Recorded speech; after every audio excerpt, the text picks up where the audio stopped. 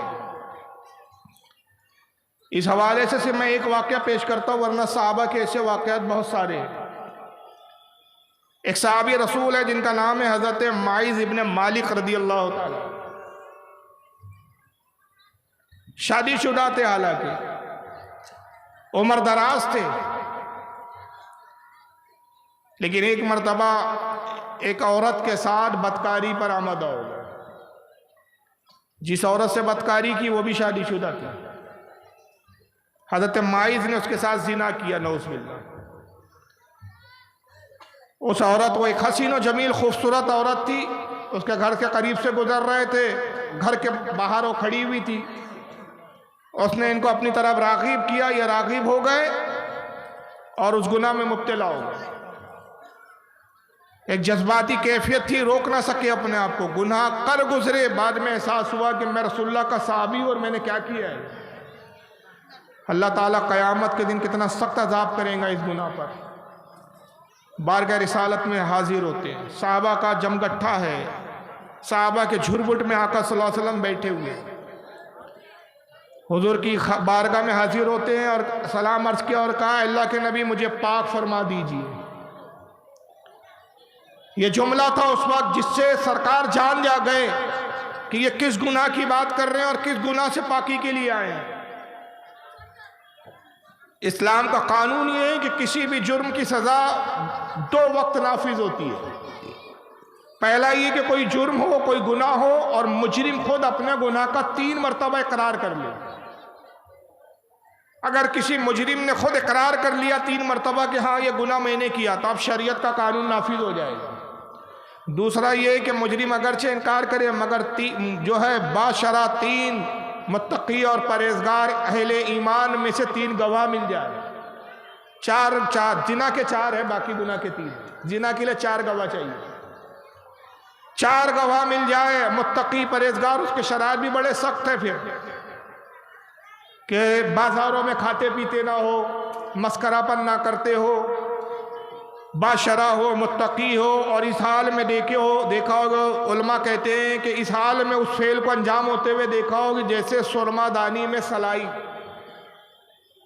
اب وہ اس حالت میں اپنی آنکھوں سے دیکھا اور وہ گواہی دے تو پھر جرم ثابت ہوتا ہے. اب یہاں کوئی گواہ نہیں تھا. انہوں نے پہلی بار آئے سرکار کی خدمت میں عرض کیا، یا رسول اللہ مجھے پاک کر دیجئے اس گناہ سے. آقا نے چہرہ پھیر لیا. سرکار چاہتے تھے کہ یہ بچ جائے، کیونکہ شریعت کی سزا یہ ہے کہ اگر شادی شدہ ہو کر کوئی زنا کرے تو اس کی سزا موت ہے. اور موت بھی اتنی دردناک اور بھیانک کہ قوم کے لوگ اس پہ پتھر مارے، جس کو سنسار کرنا کہتے ہیں. اتنے پتھر مارے جائیں جب تک کہ اس کا دم نہ نکل جائے. اور اگر کوئی کوارا شخص کرے، شادی شدہ نہیں ہے، کوارا اس نے زنا کیا، تو اس کی سزا ہے 80 کوڑے. اور وہ 80 کوڑے اتنے شدید ہوتے تھے کہ بعض اوقات کسی پہ اگر 80 کوڑے کی سزا نافذ ہوتی تھی تو چند کوڑوں میں بھی کئی لوگوں کے دم نکل جاتے تھے. 100 کوڑے یا 80 ہے جی؟ اچھا، حضرت بتا رہے ہیں کہ 100 کوڑے ہیں زنا کے لیے. میں وہ جملے سے رجوع کرتا ہوں 80 کے لیے. 100 کوڑے. اور وہ کوڑے کیا ہوتے ہیں؟ چابک جس کو بولتے ہیں نا. اور اس کے سامنے ایک نوکیلا سا تھوڑا سا کیل لگا دی جاتی تھی. جب کوڑا مارا جاتا تھا، کھینچا جاتا تو چمڑی لے کے نکلتا ہے. اندازہ لگائیے، ایسے کوڑے کھانا اتنا آسان نہیں ہے. ہم جیسے کمزور لوگ تو برداشت بھی نہ کریں. اس میں بھی موت ہو جاتی تھی کئی بار. بچ گیا تو قسمت. اب آقا چاہتے ہیں کہ سزا نہ ہو، یہ اللہ کی بارگاہ میں توبہ کر لے، اللہ قبول کر لے گا. میں بھی اللہ کی بارگاہ میں سفارش کروں گا. لیکن ان کی نیت کیا ہے حضرت معاذ کی؟ کہ اس سے پہلے کہ میں مروں اور مرنے کے بعد قیامت کے دن اس کا سخت عذاب مجھے دیا جائے، میں دنیا میں ہی پاک و صاف ہو کر چلا جاؤں. اس جرم جو جرم مجھ سے ہو گیا، اس جرم کی سزا میں دنیا میں پالوں. پہلی بار عرض کیا، اللہ کے نبی مجھے پاک فرما دیجئے۔ سرکار نے چہرہ پھیر لیا، دوسرے بار پھر حضور کے چہرے کے سامنے آتے، پھر عرض کرتے یا رسول اللہ مجھے پاک فرما دیجئے۔ آقا نے پھر چہرہ پھیر لیا، بار بار چہرہ اس لیے پھیر رہے ہیں کہ مائز گویا تم یہاں سے چلے جاؤ، کیوں اقرار کر رہے ہو اپنے جرم کا؟ تم ہی جانتے ہو، کوئی اور نہیں جانتا، اپنے گناہ پر سب کو کیوں گواہ کر رہے ہو؟ جب تیسری بار کہنا چاہا تو آپ نے صحابہ سے مخاطب ہو کر کہا کیا ہے میرے صحابہ، کیا یہ دیوانہ ہے، مجنون ہے، پاگل ہے؟ مطلب میری بات سمجھ نہیں رہا ہے، اپنے گناہ کا بار بار اقرار کر رہا ہے، کیا یہ مجنون ہے، دیوانہ ہے؟ صحابہ نے عرض کیا اللہ کے نبی مائز دیوانے اور پاگل نہیں ہے، مجنون نہیں ہے۔ حضرت مائز خود کہتے یا رسول اللہ میں دیوانہ مجنون نہیں ہوں، ہوش و حواس میں کہہ رہا ہوں، اپنے جرم کا اقرار کر رہا ہوں، اے اللہ کے نبی مجھے پاک فرما دیجیے۔ جب تیسری بار اقرار کر لیا تو سرکار نے کہا کہ مائز تو نے اپنے اوپر حد کو اب لازم کر لیا، اگر کاش تو اللہ کی بارگاہ میں رجوع کرتا، میں تیری سفارش کرتا، کیا بعید تھا کہ اللہ تیرے جرم کو، اس گناہ کو معاف کر دیتا، مگر اب تو نے اقرار کیا تو شریعت کا حکم تجھ پہ نافذ ہو۔ فرمایا لوگوں جاؤ اسے سنسار کرو۔ ایک وادی میں قوم کے لوگ لے گئے، اب پتھر مارنا شروع کیا۔ جب پتھر برسنے شروع ہوئے، انسان تھے، درد ہوتا تھا، تکلیف ہوتی تھی، بے شمار پتھر آ رہے ہیں، پیشانی زخمی ہو رہی ہے، ہاتھ ٹوٹ رہا ہے، پیر کی ہڈی ٹوٹ رہی ہے، گال اور رخسار زخمی ہو رہے ہیں، ہونٹ زخمی ہو رہے ہیں، آنکھ پہ پتھر لگ رہا ہے، سر پہ پتھر لگ رہا ہے، چاروں طرف سے پتھروں کی بارش ہے۔ جب زخم آئے، پتھروں کی شدید ضربیں محسوس ہوئی، تکلیف ہوئی تو بھاگے۔ قوم پیچھا کرتے رہی، یہاں تک کہ یہ بھاگتے رہے اور لوگ پیچھے بھاگ بھاگ کے پتھر مارتے رہے۔ ایک وہ موقع آیا کہ سامنے ایک پہاڑی آئی اور وہاں پر راستہ نہیں تھا، یہ پہاڑی پر آ کر رک گئے، یہاں تک کہ لوگوں نے مارا۔ ایک شخص نے اونٹ کی کوئی ہڈی اس کے ہاتھ میں مل گئی، اس ہڈی کو اٹھایا اور اتنے زور سے مارا، پیشانی پہ زور سے ہڈی لگی، یہ زمین پہ گرے اور ان کی روح کفے انصری سے پرواز کرے۔ حضرت مائز رضی اللہ تعالیٰ عنہ کا وصال ہو گیا۔ قوم کے لوگ ان کو سنسار کر کے سزا دے کر واپس لوٹے۔ حضور نے فرمایا کیا ہوا مائز کا؟ صحابہ نے عرض کیا اللہ کے نبی ہم نے اسے سنسار کیا اور اس کی موت ہو گئی۔ اور پھر پوری کیفیت بتائی کہ سرکار وہ اس طرح بھاگے۔ حضور نے فرمایا کہ جب وہ بھاگ رہے تھے تو کاش تم اس کو چھوڑ دیتے۔ تبھی ایک صحابی میں سے کسی شخص کی زبان سے کچھ سخت جملے نکل گئے حضرت مائز کے لیے۔ انہوں نے کہا کتنا بدترین جو شخص تھا کہ یا رسول اللہ آپ کا صحابی تھا اور صحابی ہو کر اس نے ایسا برا فعل انجام دیا۔ جب یہ جملے صادر ہوئے اس شخص سے تو آقا نے فرمایا خاموش ہو جاؤ، تم کیا جانو کہ مائز نے کیسی توبہ کی ہے؟ اس نے ایسی عظیم توبہ کی کہ اس کی توبہ اگر تمام روئے زمین پر تمام لوگوں میں پھیلا دی جائے تو سب کے گناہوں کے لیے کافی ہو جائے۔ ایسی توبہ کی حضرت مائز نے۔ پھر ایک دوسری روایت میں آتا ہے کہ وہ خاتون جس کے ساتھ انہوں نے زنا کیا تھا وہ بھی حضور کی بارگاہ میں حاضر ہوتی ہے، وہ بھی عرض کرتی یا رسول اللہ مجھے پاک فرما دیجیے۔ کہا کیا تو وہی عورت ہے جس کے ساتھ مائز مبتلا ہوا؟ عرض کیا ہاں یا رسول اللہ۔ اب یہاں آقا کا علم غیب بھی دیکھیں آپ۔ حضور نے اس کی طرف دیکھا اور ارشاد فرمایا کہ میں دیکھ رہا ہوں کہ تیرے شکم میں وہ بچہ جان پا رہا ہے، سانسیں لے رہا ہے جو اس زنا کے نتیجے میں تیرے شکم میں ہے۔ مائز نے جو تیرے ساتھ جو کچھ فعل کیا اس سے بچہ تیرے شکم میں تیرے پیٹ میں قرار پکڑ چکا ہے۔ چونکہ وہ بچہ بے قصور ہے، اگر تو ماری گئی تو بچہ بھی ہلاک ہو جائے گا، جاؤ جب بچے کی ولادت ہو اس کے بعد آؤ۔ یہ خاتون چلے گئی، صحابیہ تھی یہ بھی، 9 مہینے کے بعد آتی ہے، بچے کی ولادت ہو چکی ہے، گود میں بچے کو لے کر آتی ہے، عرض کرتی ہے یا رسول اللہ وہ بچہ پیدا ہو چکا ہے، سرکار مجھے اب پاک کیجئے۔ میں بتانا یہ چاہتا ہوں، اندازہ لگائیے صحابہ اکرام میں گناہوں سے تائب ہونے کا کتنا جذبہ تھا۔ انسان تھے، بشری اعتبار سے گناہ سرزد ہو جاتے تھے کیونکہ معصوم نہیں تھے۔ معصوم صرف 2 ذاتی ہیں، فرشتے اور انبیاء کے علاوہ کوئی معصوم نہیں ہوتا۔ لیکن اولیاء کے بارے میں ہمارا عقیدہ یہ ہے کہ اولیاء معصوم نہیں ہوتے لیکن محفوظ ہوتے۔ اللہ تعالیٰ ان کو امان عطا فرماتا ہے اور اپنے فضل و کرم سے ان کو گناہوں سے بچاتا ہے۔ یا ایک معنی یہ علماء نے بیان کی کہ اگر گناہ سرزد ہو بھی جائے تو اللہ اس پر قائم نہیں رہنے دیتا، رجوع کرتے، توبہ کرتے اور اللہ پاک و صاف فرما دیتا ہے۔ چنانچہ وہ بچہ لے کر آتی ہے، کہتی ہے یا رسول اللہ یہ بچہ پیدا ہو چکا ہے، تولد ہو چکا ہے، اب مجھے پاک فرما دیجئے، مجھ پہ اب سزا نافذ کیجئے۔ آقا صلی اللہ علیہ وسلم نے فرمایا کہ بچہ ابھی دودھ پیتا ہے، شکم یہ شیرخوار بچہ ہے، یہ ابھی دودھ پینے میں تیرا محتاج ہے، جا اس بچے کو لے جا اپنے ساتھ، اور جب یہ بچہ کچھ کھانے پینے کے لائق ہو جائے تب آنا، تب تجھے سزا دی جائے گی، تب تجھ پر شریعت کا حکم نافذ کیا جائے گا۔ یہ لوٹ جاتی ہے اور اس کے بعد تقریباً 2 یا 1.5 سال کے بعد آتی ہے اور بچے کو گود میں لیے ہوئے ہاتھ میں ایک روٹی کا ٹکڑا ہے اور بچہ روٹی کے ٹکڑے کو چوس رہا ہے، کہتی یا رسول اللہ اب یہ بچہ کھانے بھی لگا ہے، یعنی اندازہ لگائیے کہ اس کو مہلت دی جا رہی ہے بار بار، لیکن وہ بار بار خاتون آتی ہے، اپنے گناہوں کی تلافی کے لیے سزا پر آمادہ ہے، سزا کو جھیلنے کے لیے تیار ہے، اپنے آپ کو بچانے کی کوشش نہیں کر رہی ہے۔ یہ ایسے توبہ کرنے والی جماعت تھی، کہتی یا رسول اللہ یہ بچہ دیکھیے اب یہ کھانا پینے بھی لگ رہا ہے، اب یہ دودھ کا محتاج نہیں، میں نے اس کا دودھ چھڑا دیا ہے، حضور دیکھیے یہ روٹی بھی چوس رہا ہے۔ آقا نے اس بچے کو اپنی گود میں لیا اور فرمایا اپنے صحابہ سے تم میں سے کوئی ہے جو اس بچے کی کفالت اور پرورش کا ذمہ لے لے؟ ایک صحابی آگے بڑھے، عرض کہ یا رسول اللہ اگر آپ پسند کریں تو یہ بچہ مجھے دے دیں تاکہ میں اسے اپنے بیٹوں کی طرح پالوں، اس کی پرورش کروں، میں اس کی ذمہ داری لینے کے لیے تیار ہوں۔ سرکار نے اس صحابی کو بچہ دے دیا اور فرمایا جاؤ اب اس پر حد قائم کرو۔ چنانچہ نتیجتاً ان پر بھی وہی حال ہوا کہ سنسار کیا گیا اور اسی سنساری کے عالم میں ان کا وصال ہوتا ہے۔ اور روایت میں پھر یہی جملے آتے، آقا اس خاتون اس صحابیہ کے بارے میں بھی یہی فرماتے کہ اس نے ایسی توبہ کی کہ اگر وہ توبہ سارے روئے زمین کے انسانوں میں تقسیم کر دی جائے تو سب کے لیے کفالت کرے، سب کے لیے کافی ہو جائے۔ تو ایسے بڑے بڑے جرائم ہو جاتے تھے اور وہ جانتے تھے کہ اس کا انجام کیا ہے، موت ہے،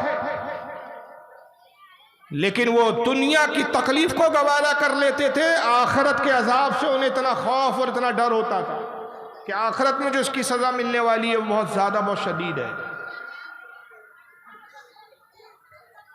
چنانچہ یہ توبہ کے چند واقعات سے میں یہ ظاہر کرنا چاہتا ہوں کہ آج ہمیں بھی احساس کرنا چاہیے کہ آج ہم جو گناہوں میں مبتلا ہیں ہم اللہ کی بارگاہ میں رجوع کریں اور توبہ کریں، اور ہماری حالت ابھی دیکھیں کتنی ماشاءاللہ کتنی شاندار ہے۔ ابھی بھی میں توبہ پہ بیان کر رہا ہوں مگر ابھی بھی سب گفتگو میں لگے ہوئے ہیں، اس سے زیادہ بے حسی اور کیا ہو سکتی ہے؟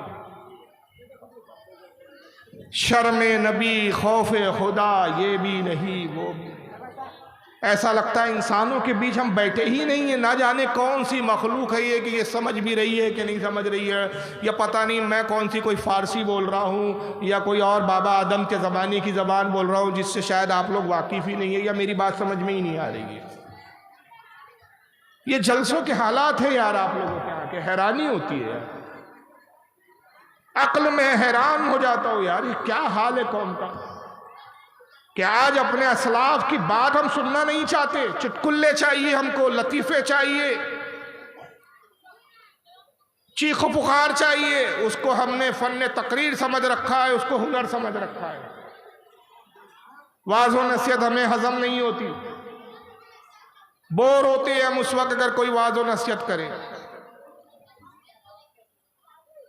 لطیفے سنائیے بڑا مزہ آئے گا، ہنسائیے بڑا مزہ آئے گا، ادھر ادھر کی ہاکے بڑا مزہ آئے گا، حدیثیں ہمیں اچھی نہیں لگتی۔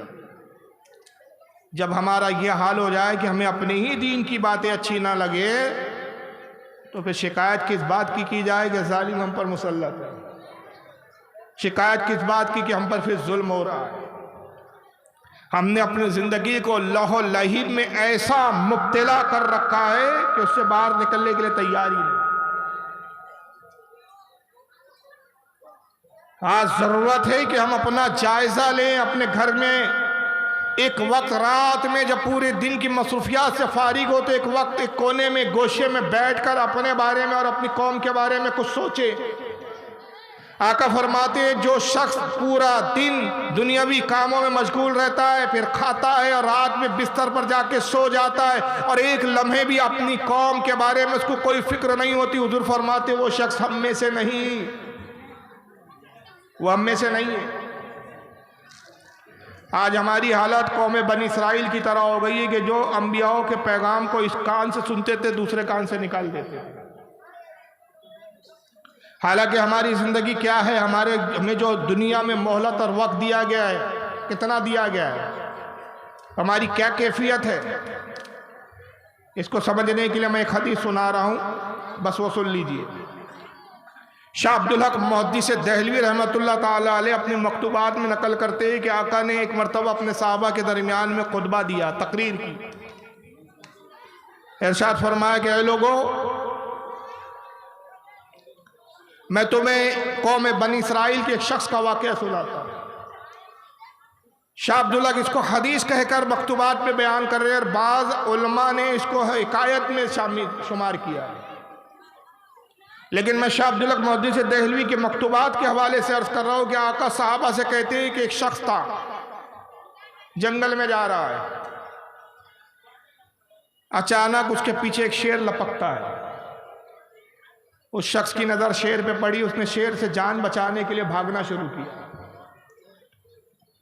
سرکار فرماتے ہیں کہ شیر کا مقصد تھا کہ اس کا شکار کر کے اپنی بھوک مٹاؤ۔ یہ شخص اپنی جان بچانے کے لیے بھاگتا رہا، یہاں تک کہ ہڑبڑاہٹ میں جب بھاگتے بھاگتے آگے پہنچا تو ایک گڑھا تھا جس پر کچھ گھاس وغیرہ بکھری ہوئی تھی، اس کو گڑھا ٹھیک سے نظر نہیں آیا اور اتنا بڑا گڑھا تھا کہ چھلانگ نہ لگا سکا اور اس گڑھے میں گر پڑا۔ بس جیسے ہی اس گڑھے میں گر رہا تھا کہ اس نے ہاتھ پیر مارنے شروع کیے، جیسے انسان کی فطرت ہوتی ہے جب گرتا ہے تو ہاتھ پیر مارتا ہے۔ پھر فرماتے ہیں کہ جب اس نے ہاتھ پیر مارے تو دو شاخیں جو اس گڑھے میں اگی ہوئی تھی، درختوں کی کچھ شاخیں، ان شاخوں میں سے اس کے ہاتھ میں ایک شاخ آ گئی اور اس شاخ کو پکڑ کے وہ جھولنے لگا۔ گڑھے کی تہہ میں گرنے سے بچ گیا۔ اس نے سکون کا سانس لیا کہ چلیے، گڑھے کے نیچے اللہ جانے کیا تھا، دلدل تھا، پانی تھا، کیا تھا مجھے نہیں معلوم۔ وہ گڑھے میں سوائے تاریکی اور اندھیرے کے کچھ نظر نہیں آ رہا تھا۔ چلو اللہ کا شکر ہے، شاخ ہاتھ میں آ گئی، میری جان بچ گئی۔ جی ٹھیک ہے۔ پھر آقا فرماتے ہیں کہ اس نے شاخ کو مضبوطی سے پکڑ لیا اور شیر آیا اور شیر گڑھے کے اوپر آ کے کھڑا ہو گیا۔ اب وہ دیکھ رہا اور انتظار میں شیر کہ تو اس گڑھے سے باہر نکل تو میں تیرا شکار کروں۔ اب یہ بھی جانتا ہے کہ اگر میں شاخ پہ کھینچ کر اوپر چڑھ کر باہر آنے کی کوشش کرتا ہوں، باہر آؤں گا، شیر میرا شکار کر لیں گا، شیر کھا جائے گا، پھاڑ جائے گا۔ عافیت اور بہتری اسی میں ہے کہ اس شاخ کو پکڑے رہو اور انتظار کرو، جب شیر چلا جائے تو باہر آؤ۔ آقا فرماتے کہ اس نے مضبوطی سے شاخوں کو پکڑ لیا۔ ابھی وہ شاخ پر اپنی ہاتھوں کی گرفت کو مضبوط کر ہی رہا تھا کہ وہ چیخ پڑا اور چونک گیا اور گھبرا اٹھا۔ اس نے دیکھا کہ دو چوہے ہیں جو اس شاخ کو قطر رہے ہیں،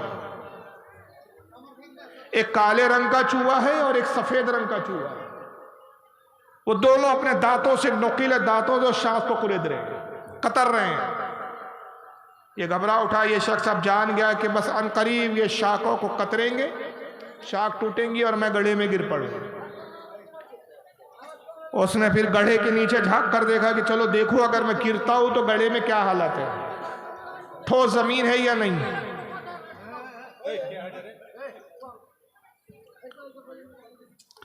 اگر ٹھوس زمین ہو تو میں اپنے آپ کو خود ہی گڑھے میں گرا دوں، اور جب شیر چلا جائے تو پھر باہر نکلنے کی تدبیر سوچی جائیں گی۔ آقا کہتے ہیں کہ جب اس نے جائزہ لینے کے لیے گڑھے کی تہہ میں جھانکا تو اس کی گھبراہٹ میں اور اضافہ ہو گیا، وہ اور پریشان ہو گیا کہ دیکھا کہ گڑھے میں ایک اسدہ ہے جو منہ پھاڑے کھڑا ہوا بیٹھا ہوا ہے۔ اسدہ ہے وہ گڑھے میں اور اس کا منہ کھلا ہوا ہے، گویا وہ اس انتظار میں کہ تو گرے تو میرے منہ میں آئے اور میں تجھے نگلوں۔ اب ذرا تصور کیجئے اس شخص کی کیفیت کیا ہے، اوپر بھی موت ہے، نیچے بھی موت ہے، ہلاکت کے سوا چاروں طرف کچھ نظر نہیں آ رہا ہے۔ صحابہ کرام بڑے توجہ سے یہ سن رہے ہیں آقا صلی اللہ علیہ وسلم کی بات کو، اور حیران ہے کہ ایک شخص کے ساتھ اتنے بھی اتفاق ہو سکتے ہیں۔ پھر آقا مزید آگے فرماتے ہیں کہ لوگو